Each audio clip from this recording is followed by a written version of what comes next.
La situation demeure tendue ce mardi à Martissant où des tirs sporadiques ont été entendus. Selon nos informations, 2 policiers ont été blessés lors d'une opération menée par la PNH. En réaction à ce climat d'insécurité, dans un tweet publié lundi, le chef de l'État a appelé, je cite, la mise en place en urgence d'un plan coordonné du Conseil supérieur de la police nationale, CSPJ, avec les parquets de la République pour des actions concrètes visant à mettre fin à l'insécurité et au banditisme dans le respect de la loi. Fin de citation. Sans faire allusion aux affrontements meurtriers entre gangs rivaux de Martissant, le chef de l'État a sans doute réagi face à cet événement qui a provoqué l'émoi au sein de l'opinion publique. Jusqu'à présent, les forces de l'ordre n'ont fourni qu'un bilan partiel de 3 morts. Il s'agit de corps constatés par les policiers du sous-commissariat de Martissant, avait précisé l'inspecteur Gary Desrosiers, porte-parole adjoint de la PNH. Interrogé sur une action des forces de l'ordre dans la zone contrôlée par 4 groupes armés, M. Desrosiers avait indiqué que la police a besoin d'une bonne collaboration avec la population afin de traquer efficacement les bandits. Le secrétaire général du Sénat, le docteur Rony Gillot, demande aux sénateurs dont le mandat est arrivé à terme le 13 janvier dernier de rendre les matériels mis à leur disposition. Dans une note publiée ce 20 janvier, il accorde un délai de 3 jours francs aux anciens parlementaires pour restituer les véhicules et autres matériels appartenant au Sénat. Passé ce délai, la police nationale s'en chargera, poursuit la note. Par ailleurs, le nouveau président du Sénat, Pierre-François Sildor, refuse une fois de plus de se prononcer sur le fonctionnement du tiers restant des sénateurs alors que des pairs conscrits contestataires ont regagné progressivement leur bureau. Le chancelier haïtien Edmond Bokshitt a eu lundi une brève rencontre avec le secrétaire d'État américain Mike Pompeo. Les échanges ont eu lieu en marge d'une réunion internationale dans la capitale colombienne.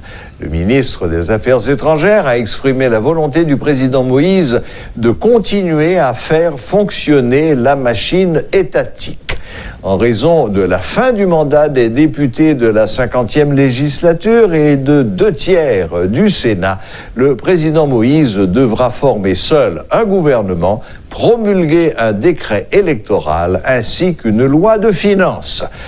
Lors de sa rencontre avec son homologue américain, M. Bokshitt a rejeté la responsabilité de cette conjoncture difficile sur les parlementaires.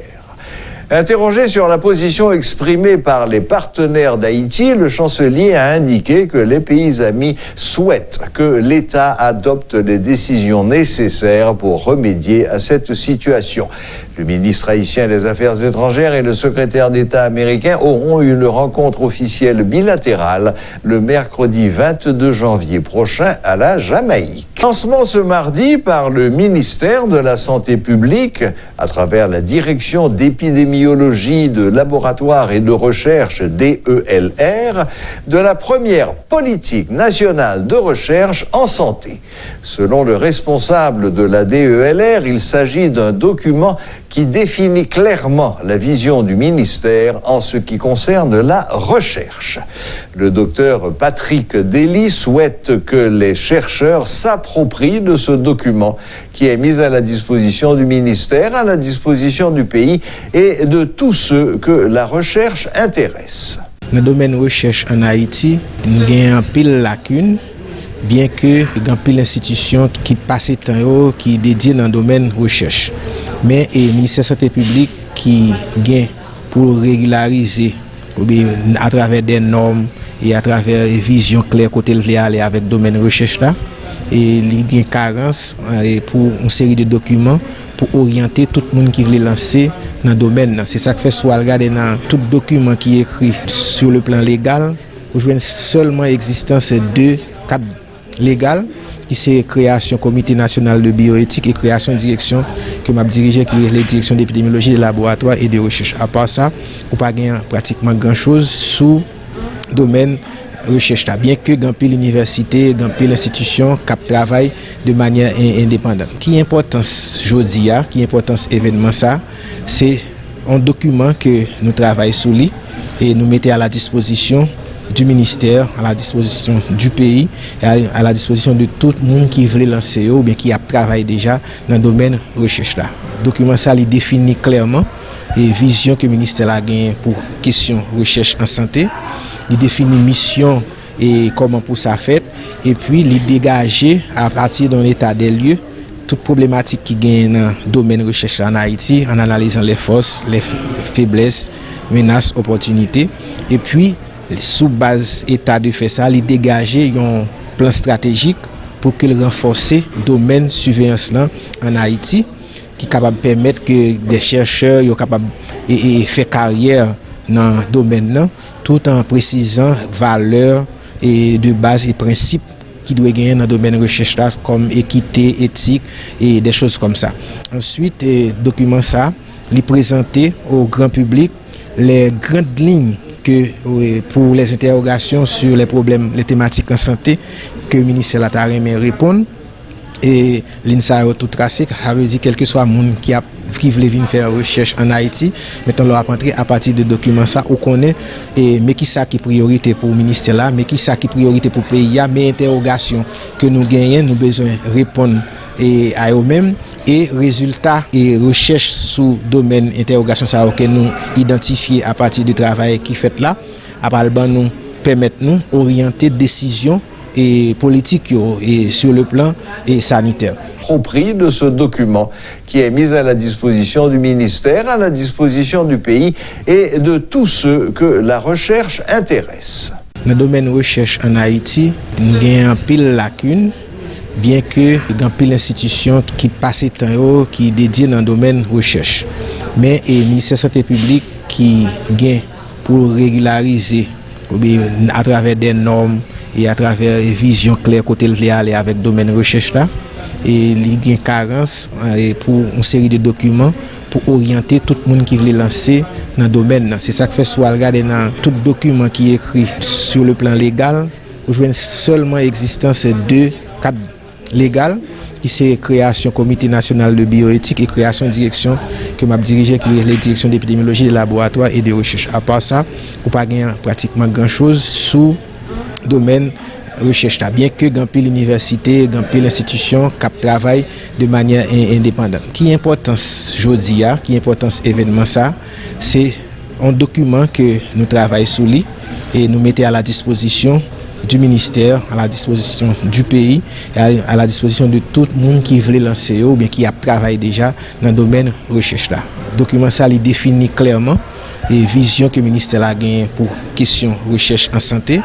Il définit mission et comment pour ça fait et puis il dégager à partir d'un état des lieux toute problématique qui gagne dans le domaine recherche en Haïti en analysant les forces, les faiblesses, menaces, opportunités et puis sous base état de fait ça, il dégager un plan stratégique pour qu'il renforce le domaine surveillance là en Haïti qui est capable de permettre que des chercheurs soient capables de faire carrière dans le domaine là, tout en précisant valeurs et de base et principes qui doivent gagner dans le domaine recherche là, comme équité, éthique et des choses comme ça.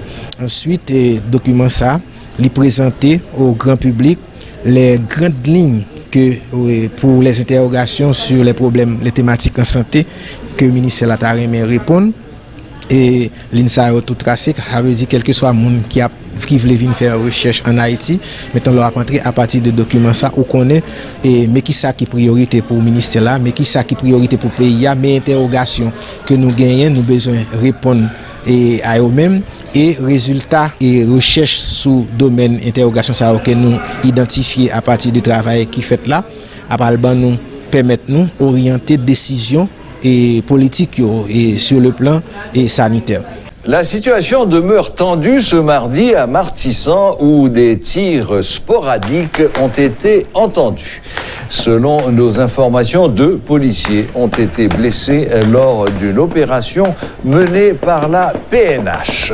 En réaction à ce climat d'insécurité, dans un tweet publié lundi, le chef de l'État a appelé, je cite, la mise en place en urgence d'un plan coordonné du Conseil supérieur de la police nationale, CSPJ, avec les parquets de la République pour des actions concrètes visant à mettre fin à l'insécurité et au banditisme dans le respect de la loi. Fin de citation. Sans faire allusion aux affrontements meurtriers entre gangs rivaux de Martissant, le chef de l'État a sans doute réagi face à cet événement qui a provoqué l'émoi au sein de l'opinion publique. Jusqu'à présent, les forces de l'ordre n'ont fourni qu'un bilan partiel de 3 morts. Il s'agit de corps constatés par les policiers du sous-commissariat de Martissant, avait précisé l'inspecteur Gary Desrosiers, porte-parole adjoint de la PNH. Interrogé sur une action des forces de l'ordre dans la zone contrôlée par 4 groupes armés, M. Desrosiers avait indiqué que la police a besoin d'une bonne collaboration avec la population afin de traquer efficacement les bandits.